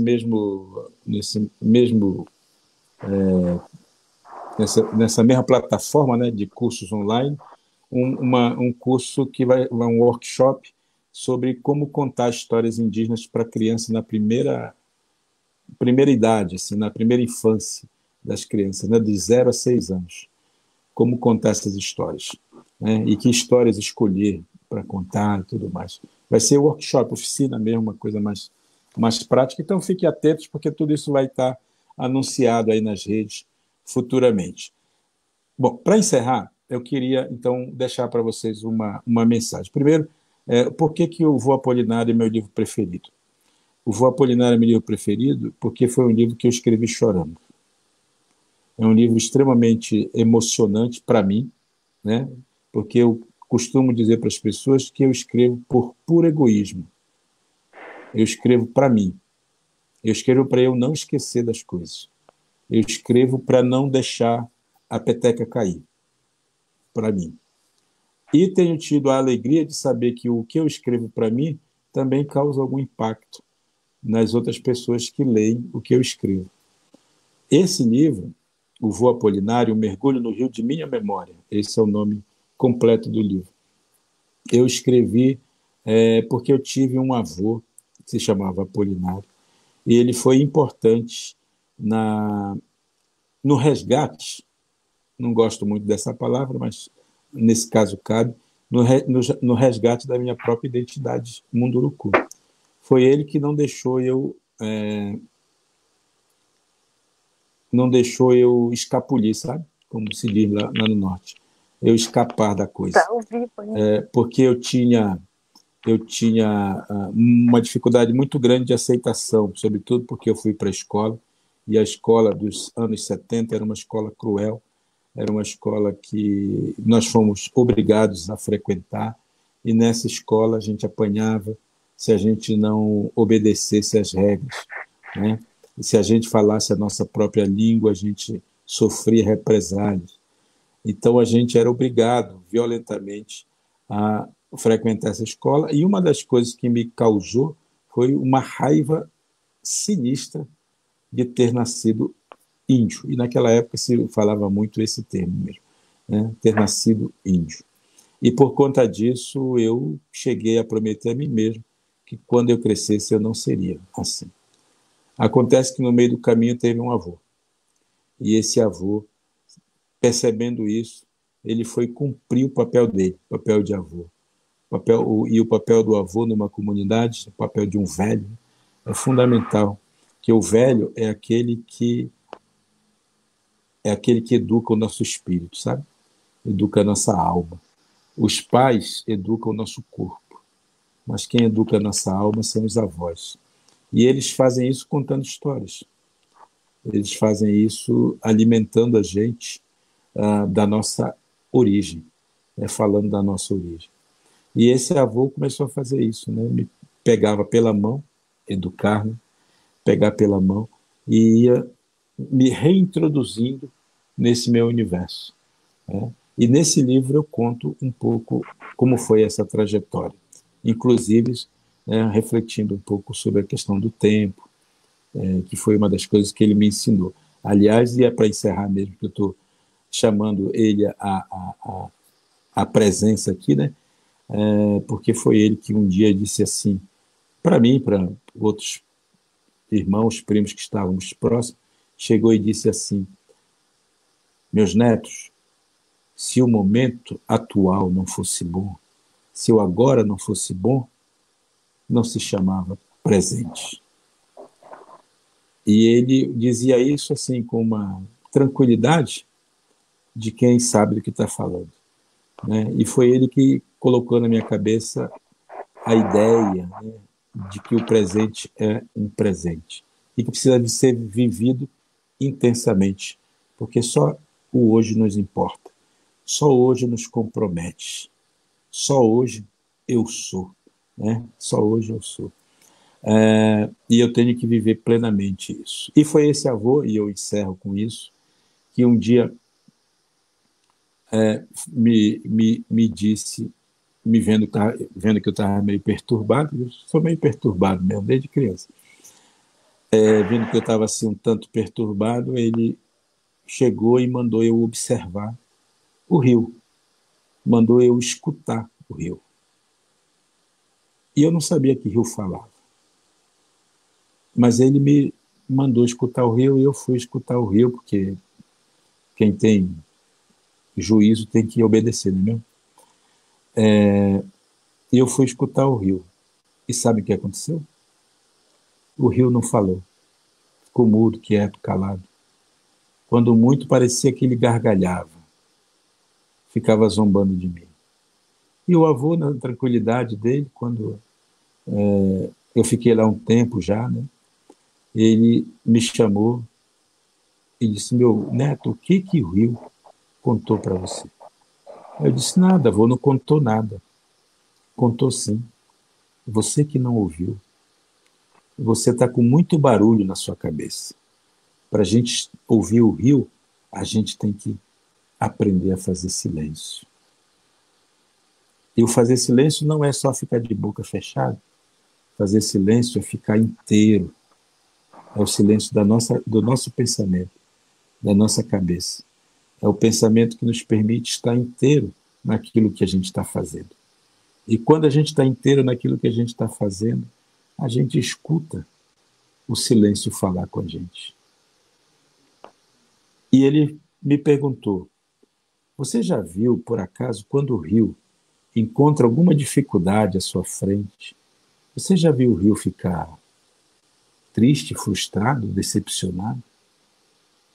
Quando o rio encontra uma árvore caída no leito, você já viu o rio se desesperar? Ele tem dentro dele, ele não faz isso porque ele tem dentro dele uma voz que fica lembrando que se ele desistir de seguir adiante, ele para. E o rio que para, apodrece.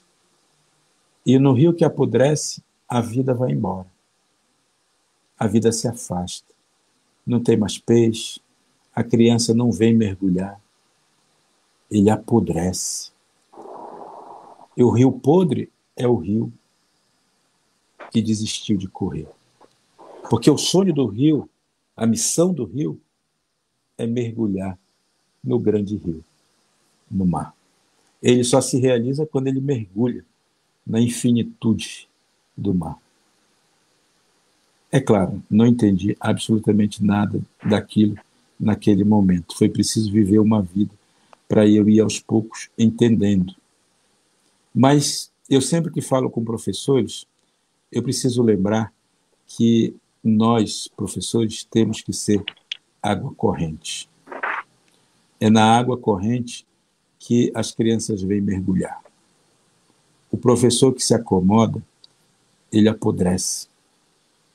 O professor que se acomoda, ele desistiu de correr, desistiu de educar.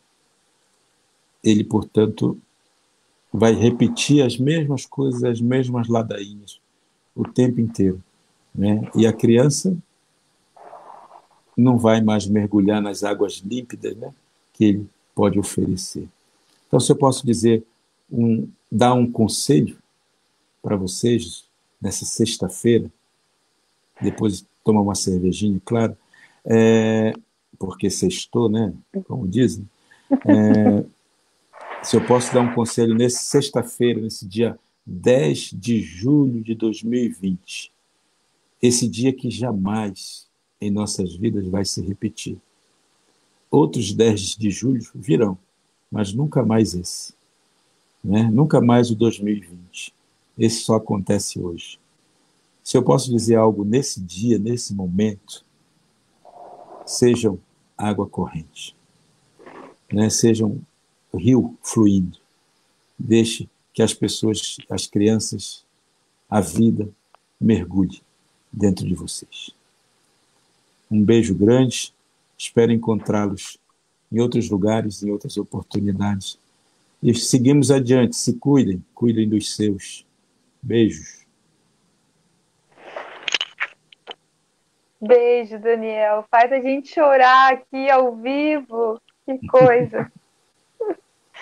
Muito lindo. Obrigada, obrigada mesmo. Muito grata por aceitar o convite, por estar aqui com a gente. E vamos aparecer lá nas suas lives também, toda quarta-feira, maravilhoso. Lá está sagrado já entrar para ver que você está trazendo tantos convidados maravilhosos, especiais, né? Com muita história para contar também. Então, indico para vocês, não percam as quartas-feiras, 18 horas, né? As quartas-feiras. 18 em ponto. E domingo também, 18. Domingo também. Sempre tem coisa muito boa lá.